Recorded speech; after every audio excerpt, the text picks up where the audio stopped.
In this video, I'll be showing you guys how to find Steam trade URL. So once you log into your Steam account, so as you can see here, just tap on your profile and go all the way down until you see the inventory.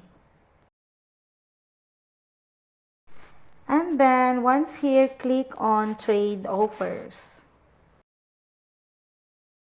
You will see a lot of options here. Just scroll down until you find the who can send me trade offers. Just click that one and then scroll again all the way down until you find this third-party sites. So as you can see here, your trade URL, this is your trade URL. Just go ahead and copy that one, and you can send it to anyone or paste, and they can paste it on their Chrome.